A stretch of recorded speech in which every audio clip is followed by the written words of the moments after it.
Assalamualaikum warahmatullahi wabarakatuh. Perkenalkan, nama saya Lisa Andriani SPD. Bekerja di UPTD SPF SD Negeri Tunen 1, Kecamatan Tegal Selatan, Kota Tegal. Saya adalah calon guru penggerak angkatan 6 dengan fasilitator Ahmad Faras SPD MPD dan pengajar praktik Sri Kurniati SPD. Pemaparan kali ini berbicara tentang koneksi antar materi, refleksi, dan kesimpulan pemikiran Ki Hajar Dewantoro pada modul 1.1. Namun sebelumnya, terimalah persembahan pantun dari saya. Petik bunga di hari Rabu, mekar mewangi hiasan hati. Wahai calon guru penggerak angkatan 6 yang baik hati, mari belajar dan berbagi ilmu. Pergi berladang di pagi hari, Pak Tani mengisi rumput ilalang. Belajar filosofis Ki Hajar Dewantoro penuh arti, ajarkan kita merdeka belajar. Pergi ke alun-alun naik becak, makannya tahu aci dicampur petis. Koneksi antar materi berpadu refleksi dan kesimpulan. Silakan simak pemaparan dari saya. Berikut adalah koneksi antar materi, refleksi dan kesimpulan filosofis Ki Hajar Dewantoro, tugas modul 1.1.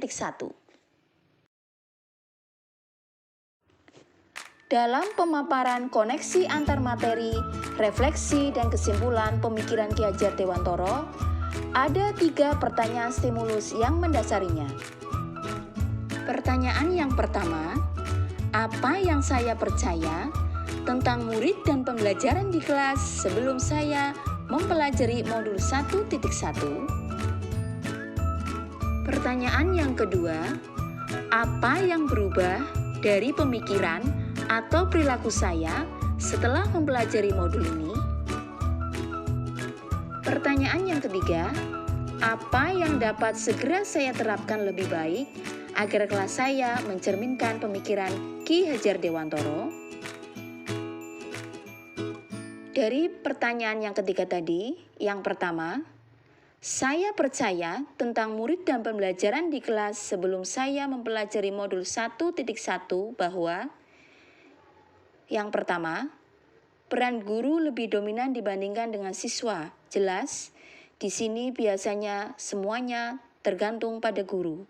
Siswa kurang memiliki kebebasan dalam menentukan dirinya dalam proses pembelajaran. Yang kedua, siswa kurang aktif dan bersemangat dalam proses pembelajaran. Di sini terlihat hanya beberapa siswa saja yang aktif bertanya dan menjawab pertanyaan dari saya. Yang ketiga, hanya terfokus pada target pencapaian materi dan ketuntasan belajar siswa atau KKM. Jelas, di sini terlihat bahwa proses pemberian materi yang saya berikan selama ini, yang saya pikirkan hanyalah supaya siswa dapat menguasai semua materi dan mencapai nilai ketuntasan atau KKM. Yang keempat, kecewa apabila hasil belajar siswa tidak mencapai KKM. Saya merasa gagal, saya merasa kecewa apabila ada sebagian siswa saya yang nilainya belum mencapai KKM. Yang kelima, kurang memahami karakteristik siswa. Jelas, saya sebagai seorang guru di sini terkadang masih belum memahami bagaimana karakter atau sifat dari siswa-siswa saya. Hal ini berakibat saya kurang dapat memberikan pelayanan proses pembelajaran yang sesuai dengan bakat dan minat mereka. Yang keenam, pengelolaan kelas yang baik, disiplin dalam melaksanakan tugas, dan banyaknya siswa yang memahami konsep materi pembelajaran merupakan fokus saya. Selanjutnya, perubahan dari pemikiran atau perilaku saya setelah mempelajari modul ini adalah yang pertama, memberikan kebebasan bagi siswa untuk memilih pengalaman belajar sesuai dengan bakat, minat, mengekspresikan ide kreativitasnya masing-masing. Yang kedua, pembelajaran berpusat pada siswa atau student-centered dengan memberikan brainstorming atau pertanyaan menarik untuk dijawab. Yang ketiga, menghargai karakteristik siswa sesuai dengan kodrat alam dan zamannya, serta mengapresiasi setiap proses pengalaman belajar untuk memotivasi siswa dalam belajar dan meniadakan punishment. Yang keempat, menciptakan pembelajaran yang aktif, inovatif, kreatif, efektif, dan menyenangkan, agar siswa dapat mencapai keselamatan dan kebahagiaan yang setinggi-tingginya. Kemudian, penerapan yang segera saya terapkan di kelas agar mencerminkan pemikiran Ki Hajar Dewantara seperti: yang pertama, merancang skenario pembelajaran yang interaktif dan menyenangkan dengan melibatkan siswa. Yang kedua, menerapkan pembelajaran yang sesuai dengan kearifan lokal beserta nilai sosio-kulturnya. Yang ketiga, menerapkan konsep merdeka belajar dan mengimplementasikannya dalam pencapaian profil belajar Pancasila. Yang keempat, pembelajaran yang mengutamakan budi pekerti. Yang kelima, menerapkan sistem Among, yaitu konsep menuntun bukan menuntut.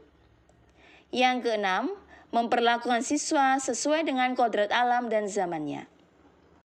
Refleksi dan kesimpulan.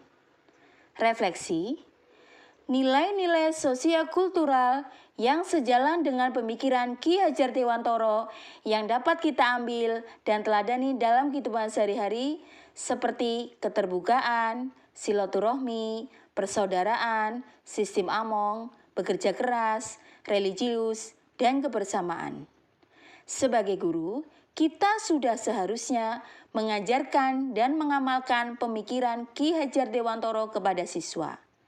Sistem Among seperti saling asa, saling asih, dan saling asuh.